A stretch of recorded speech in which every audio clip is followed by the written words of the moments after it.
تم سے بھی پوچھنا چاہتا ہوں، ذرا گلیوں میں تم کیا کر رہے ہو، راتوں کو تم کیا کر رہے ہو، اور بغداد کی گلیوں کے اندر جوان کیا کر رہے تھے؟ جب اس جوانوں سے پوچھا گیا، اس فرانس کے نوجوان نے پوچھا، ایک نوجوان سے پوچھتا ہے تم کیا کر رہے ہو، تو وہ کہتا ہے میں ماہر ارضیات بن رہا ہوں۔ دوسرے سے پوچھا تم کیا کر رہے ہو، تو اس نے جواب میں کہا میں ماہر فلکیات بن رہا ہوں۔ تیسرے سے پوچھا تم کیا کر رہے ہو، اس نے جواب میں کہا میں علم طب میں مہارت حاصل کر رہا ہوں۔ چوتھے سے پوچھا تو اس نے بھی جواب کے اندر علم سائنس کے حوالے سے بتایا کہ میں یہ علم حاصل کر رہا ہوں۔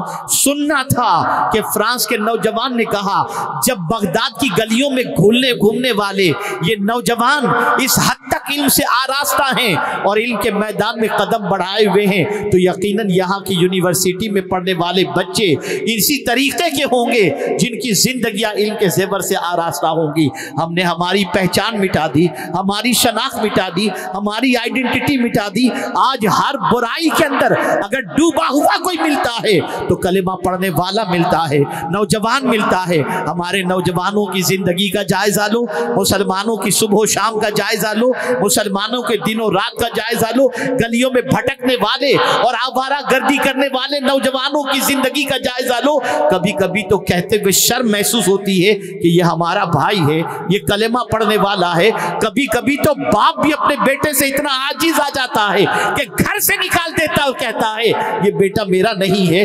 آپ ذرا سوچو ماحول کتنا بدل رہا ہے۔ یہ اجتماع تفریح کے لیے نہیں ہے، یہ اجتماع آپ کے مزاج کو بدلنے کے لیے ہے، آپ کی سوچ کو بدلنے کے لیے ہے۔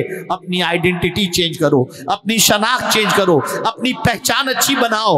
آج دنیا تمہیں دیکھ رہی ہے، اگر آج تم نے اپنی پہچان صحیح نہیں بنائی تو نسلیں تمہاری پہچانوں کی بنیاد پر تمہارے لیے کلنک بن جائیں گی اور نسلیں تمہیں اچھی طریقے سے یاد نہیں رکھیں گی۔ آج تمہیں محنت کرنے کی ضرورت ہے، مشقت کرنے کی ضرورت ہے۔ وہ کون سی ہیئر اسٹائل ہے جو ہمارا نوجوان نہیں رکھتا؟ وہ کون سے پھٹے ہوئے کپڑے ہیں جو ہمارا نوجوان نہیں پہنتا؟ وہ کون سی رات کی عیاشی کے مناظر ہیں جو ہماری قوم کا نوجوان نہیں دیکھتا؟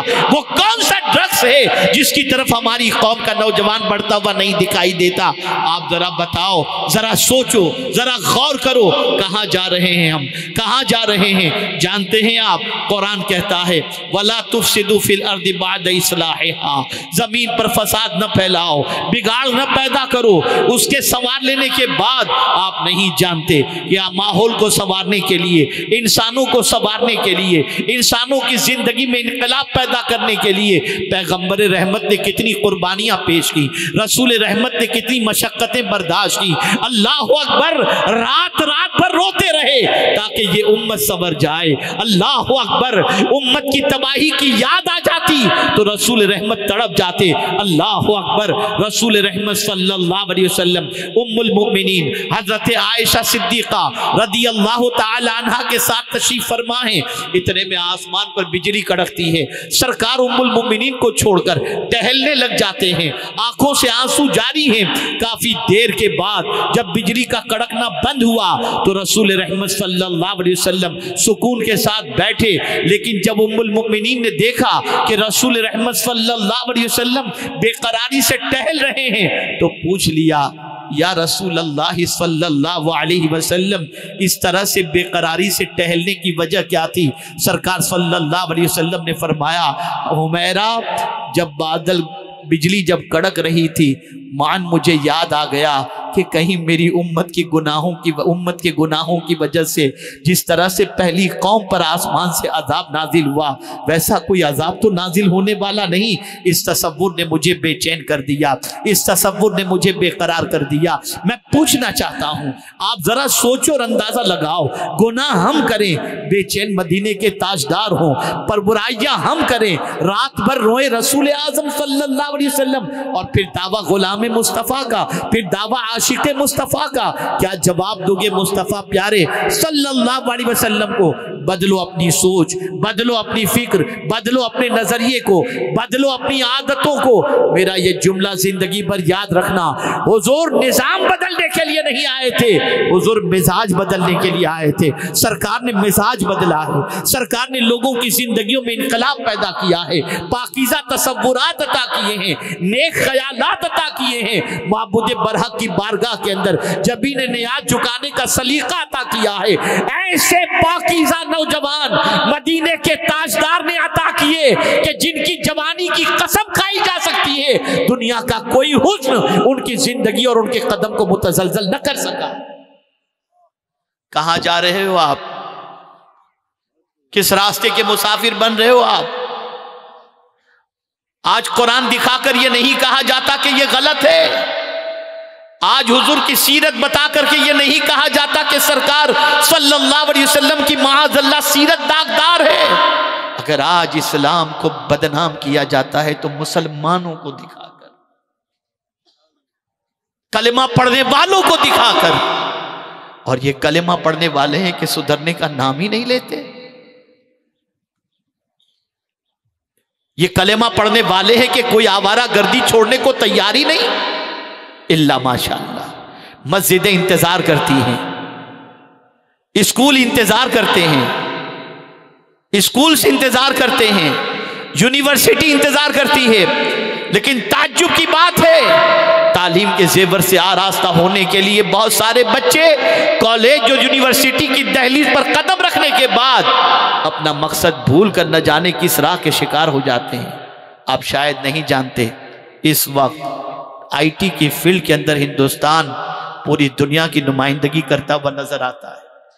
گوگل کے اندر ہندوستانی ملے گا، فیس بک کے اندر ہندوستانی ملے گا، ہر جگہ پر دنیا کے اندر، لیکن آپ اس میں تلاش کر لیجئے کہ مسلمان کتنے ہیں، کلمہ پڑھنے والے کتنے ہیں۔ بدلو اپنی سوچ کو۔ یار یہ کب تک کرتے رہو گے آپ؟ یہ کب تک آوارہ گردی؟ کیا تباہی کے مناظر تمہیں کچھ یاد نہیں دلاتے؟ کیا بربادی کے مناظر تمہیں جھنجھوڑتے نہیں ہیں؟ کیا تمہیں رسول اعظم کی قربانی کا کوئی خیال نہیں ہے؟ کیا تم اپنے آپ کو تاجدار کائنات صلی اللہ علیہ وسلم کے احسان کو یاد کر کے اپنے آپ کو بدلنے کی کوشش نہیں کرتے؟ بدلو میرے بھائی، اپنی زندگی کو بدلو، آپ چینج کرو اپنی لائف کو، اپنی سوچ کو بدلو، تعلیم کے میدان میں آگے نکلو، اخلاق کے میدان میں آگے نکلو، سماجی کام کے اندر آگے نکلو، علم کے معاملے میں آگے نکلو۔ آپ محنت و مشقت کر کے دنیا کو یہ بتا دو کہ ہم الحمدللہ نبی رحمت صلی اللہ تعالی علیہ وسلم کے صحیح معنوں میں چاہنے والے ہیں۔ آئیے میں نے جس حدیث کی تلاوت کا شرف حاصل کیا اس پر کچھ معروضات پیش کروں۔ آقا کریم صلی اللہ علیہ وسلم اپنے مبعوث ہونے کا ریزن بیان کرتے ہیں، اپنی بعثت کا۔ انما بعثت لأتمم مکارم الاخلاق، میں تو اسی لیے دنیا میں بھیجا گیا تاکہ اخلاق کمپلیٹ کر دوں۔ اخلاق، توجہ چاہوں گا، تھوڑی دیر مجھے برداشت کر لیں، زیادہ وقت میں نہیں لوں گا، لیکن چاہوں گا کہ پوری توجہ سے گفتگو کو سماعت فرمائیں۔ اخلاق کتنی بڑی دولت ہے۔ پہلے تو یہ سمجھیں کہ اخلاق کہتے کس کو، بہت سمپل لینگویج میں سمجھاؤں گا، آسانی سے بات سمجھ میں آ جائے گی۔ ایک ہے خلق اور ایک ہے خلق، دونوں کا مادہ سیم ہے۔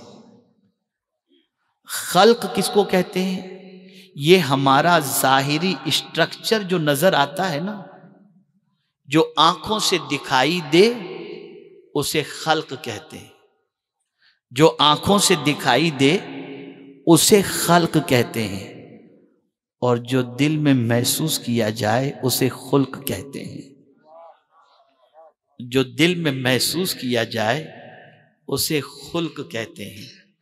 دیکھیے میں آپ کو بتاؤں، اگر کوئی آپ سے کہے کہ سچ دکھائیے دکھا نہیں سکتے لیکن سچ محسوس کیا جا سکتا ہے، نرمی دکھائی نہیں جا سکتی لیکن آدمی کو محسوس ہوتی ہے، ٹھیک ہے نا؟ تو اخلاق اس کو کہتے ہیں جو محسوس کیا جائے۔ اور ایک بات اچھی طریقے سے یاد رکھیں، جو چیز اچھی محسوس ہو اسے خلق حسن کہتے ہیں، اور جو چیز بری محسوس ہو اسے برے اخلاق کہتے ہیں۔ حضور صلی اللہ علیہ وسلم اچھے اخلاق کو کمپلیٹ کرنے کے لیے تشریف لائے، اور میرا یہ جملہ وہ نوجوان جو شادی کرنا چاہتے ہیں نا، جن کی شادی نہیں ہوئی، وہ ذہن میں محفوظ رکھ لیں، جو چیز آنکھوں کو اچھی لگتی ہے اس سے زیادہ اس بات کی فکر کرنا جو آپ کے دل کو اچھی لگتی ہو۔ آج لڑکے خوبصورت دیکھ کر کے دوڑ جاتے ہیں اور سیرت کا ٹھکانہ نہیں ہوتا، بعد میں وہی خوبصورتی آپ کو نچاتی رہتی ہے دن بھر گھر کے اندر، اور آپ ناچتے رہتے ہیں۔ اس لیے سیرت دیکھو۔ رسول رحمت صلی اللہ علیہ وسلم نے سیرت بدلی، عادتیں بدلی، اور یہ بات یاد رکھیں اور اچھی طریقے سے ذہن کے اندر محفوظ رکھیں، اچھے اخلاق اندر سے چینج آدمی جو ہوتا ہے اس کا مقام بہت عرف والا ہے۔ اب اس کو میں 3 انداز سے سمجھاتا ہوں۔ ایک ہے خلق حسن، اخلاق کی 3 قسمیں ہیں، ایک ہے خلق حسن، ایک ہے خلق کریم، اور ایک ہے خلق عظیم۔ ایک ہے خلق حسن، ایک ہے خلق کریم، ایک ہے خلق عظیم۔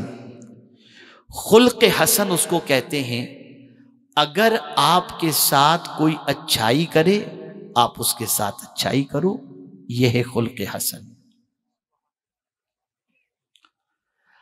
اگر آپ کے ساتھ کوئی برائی کرے اور آپ اس کے ساتھ برائی نہ کریں بلکہ کوشش کریں کہ اس کے ساتھ بھی کچھ اچھائی کر دیں، اس کو کہتے ہیں خلق کریم۔ اور خلق عظیم کسے کہتے ہیں؟ اللہ اکبر۔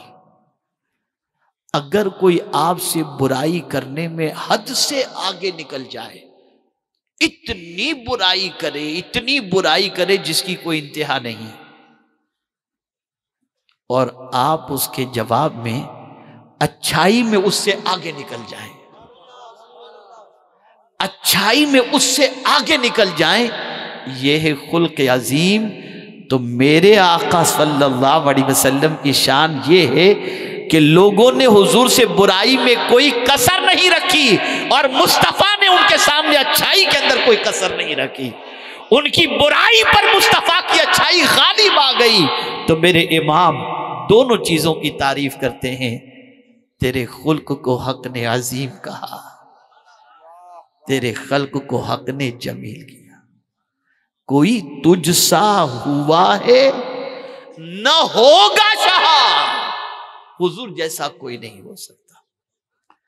اب آپ جب اتنا سمجھ گئے، اب آج کے دور کی مینٹیلیٹی آپ کو بتاؤں۔ آج کے دور کے انسانوں کی سوچ یہ، سیدھے لوگوں کا زمانہ نہیں ہے، کہتے ہو نا، ارے اس نے 1 دیا میں 100 دوں گا، کہتے ہو نا۔ یہی تو برباد کر چکی ہم کو یہ چیز۔ اگر کوئی شخص اپنے اچھے اخلاق کا مظاہرہ کرے، خلق حسن کا مظاہرہ کرے، خلق کریم کا مظاہرہ کرے، تو ایک سوال آپ سے پوچھتا ہوں، سوال آپ سے پوچھوں گا، جواب دیجیے گا۔ کیا اس مجمع میں کوئی ایسا ہے جو ہر رات نماز کے اندر گزارتا ہو، پوری رات؟ کوئی ہو تو ہاتھ اٹھا دے۔ نہیں ہے نا؟ ارے بہت سارے تو ایسے ہوں گے جو عشاء بھی ٹائم پہ نہیں پڑھتے ہوں گے اور فجر بھی ٹائم پہ نہیں پڑھتے، پوری رات تو بہت دور کی بات۔ کیا آپ میں کوئی ایسا شخص ہے جو پوری زندگی روزے میں گزارے؟ ہے کوئی ایسا شخص؟ نہیں۔ اب آپ سوچیں، جب 5 وقت کی نماز اتنی ڈیفیکلٹ محسوس ہوتی ہے، ماہ رمضان کے روزے کے سلسلے میں عید کے چاند کی جلدی ہوتی ہے اور رمضان کے چاند کے سلسلے میں سوچتے ہیں ایک دن اور لیٹ ہو جائے تو اچھا ہے. یہ سچویشن ہوتی ہے. تو پورے سال کے روزے آدمی کیسے رکھ پائے گا؟ ساری رات عبادت کیسے کر پائے گا؟ لیکن آپ نہیں جانتے، اگر آپ پوری رات عبادت کرنے والے اور پوری زندگی روزے رکھنے والے کے ثواب کے برابر ثواب کمانا چاہتے ہو تو حضور صلی اللہ علیہ وسلم نے فرمایا اچھے اخلاق والا انسان اس مقام کو پا لیتا ہے جو رات بھر عبادت کرنے والا اور دن بھر روزہ رکھنے والے کو مقام حاصل ہو. یہ ہے اچھے اخلاق کی طاقت، یہ ہے اچھے اخلاق کی قیمت. آج اتنے اخلاق بگڑ گئے کہ ہماری قوم کا ننھا سا بچہ بات کا آغاز کرتا ہے تو ماں کی گالیوں سے اور بہن کی گالیوں سے. کہاں جا رہے ہو آپ؟ اور بچے یہ گالیاں ماں باپ سے سنتے ہیں اور باہر نکل کے یہی گالیاں بکتے ہیں. کیا یہ پہچان ہے ہماری؟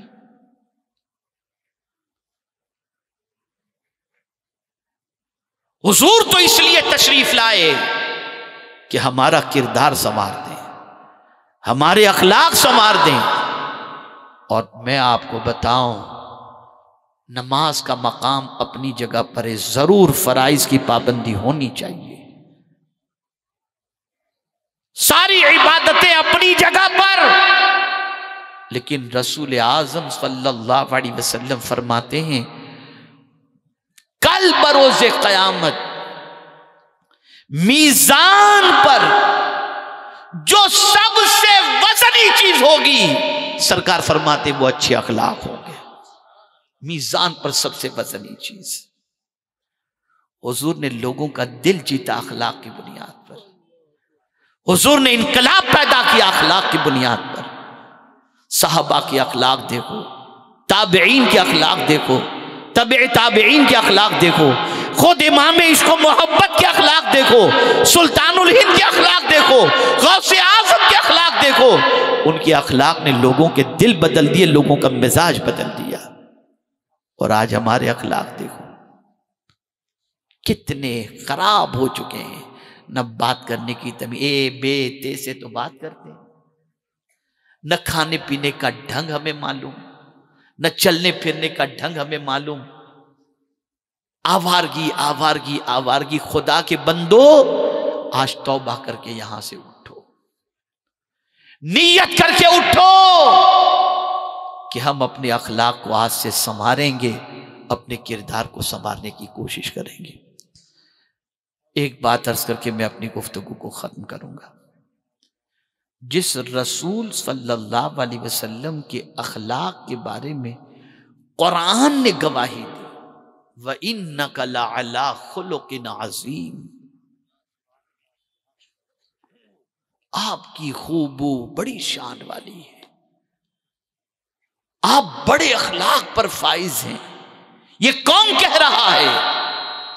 حضور کے عظمت والے اخلاق کی تعریف خالق کائنات کر رہا ہے، اپنی کتاب میں کر رہا ہے.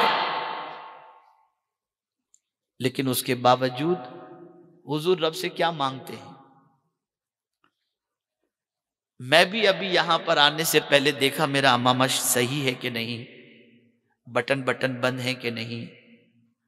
آپ بھی صبح نکلتے ہوں گے، آئینے کے سامنے کھڑے ہوتے ہیں اور روزانہ اپنے آپ کو دیکھتے ہیں برابر بال بنے ہوئے ہیں کہ نہیں. میں سوال پوچھوں گا، آپ مجھے جواب دیجئے گا تو مجھے اطمینان ہو کہ میری بات آپ سمجھ رہے ہیں. ایسا کرتے ہیں کہ نہیں کرتے؟ ایسا جواب نہیں، ایسا جواب دیجئے کہ میں سمجھوں کہ سب سمجھ رہے ہیں. آپ کرتے ہیں نا؟ آئینے کے سامنے سنورتے ہیں نا؟ کیا حضور آئینے کے سامنے کھڑے نہیں رہتے تھے؟ لیکن حضور آئینے کے سامنے کھڑے رہ کر کیا دعا کرتے تھے، ذرا اس دعا کو تو یاد کرو۔ اللہ جن کے اخلاق کو قرآن نے عظیم کہا، وہ رسول جب آئینے کے سامنے کھڑے ہوتے تو کہتے اللہم احسن خلقی کما حسنت خلقی، اے اللہ جس طرح تو نے میرا ظاہر اچھا بنایا ہے میرا باطن بھی اچھا بنا دے۔ آپ اندازہ لگائیے، ساری دنیا کو اخلاق کی خیرات ملی مدینے کے تاجدار سے، وہ بھی اچھے اخلاق کی دعا اپنے رب کی بارگاہ میں کر کے اپنی امت کو تعلیم دے رہے ہیں۔ ظاہر دنیا کو متاثر کرتا ہے اور باطن خدا کی رحمت کو پکارتا ہوا نظر آتا ہے۔ سوارو اپنے آپ کو۔ کیا یہ دعا کبھی ہم کرتے ہیں؟ کیا کبھی ہمارے اخلاق کی ہم کو فکر ہے؟ نہیں۔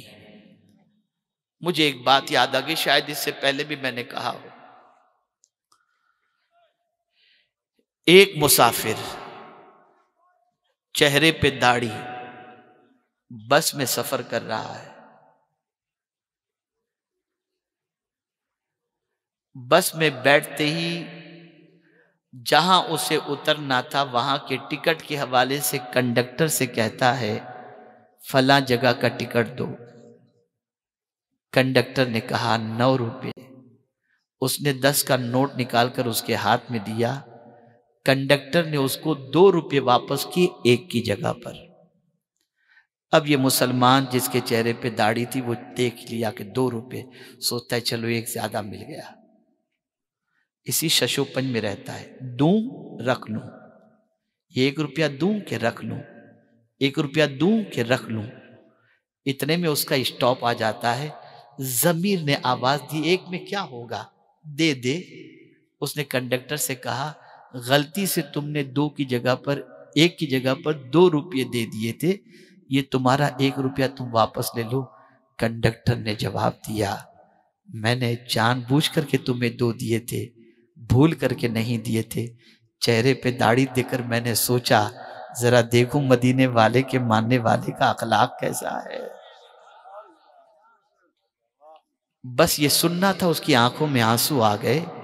وہ نکلا وہاں سے، قریب میں جب اس کا اسٹاپ آیا وہ اتر کر سامنے مسجد تھی، مسجد میں گیا اور سجدے میں جا کر کے جو بات اس نے کہی مسلمانوں یاد رکھو، اس نے سجدے میں جا کر اللہ کی بارگاہ میں عرض کیا مولا 1 روپے میں اپنا ایمان بیچ دیتا، تیرا کرم ہے کہ تو نے میرا ایمان بھی بچا لیا اور مدینے والے کے امتی ہونے کی لاج بھی رکھ لی۔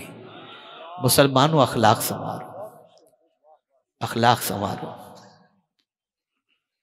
بہت سنوارنے کی ضرورت ہے۔ اور ایک بات میری ہمیشہ کے لیے یاد رکھنا، بہت سارے لوگ پھاندے بازی جو کرتے ہیں نا، اس کا کھا گئے اس کا کھا گئے، چلتا ہے چلتا ہے چلتا ہے چلتا ہے۔ اس بات کو اچھی طرح سے یاد رکھو، یہ جملہ یاد رکھنا، جتنا آپ رزق کو تلاش کرتے ہو نا، خدا کی قسم اس سے زیادہ روزی آپ کو تلاش کرتی ہے۔ آپ کے حصے کی روزی آپ کو مل کر کے رہے گی۔ میں یہاں ایک بات عرض کروں، کسی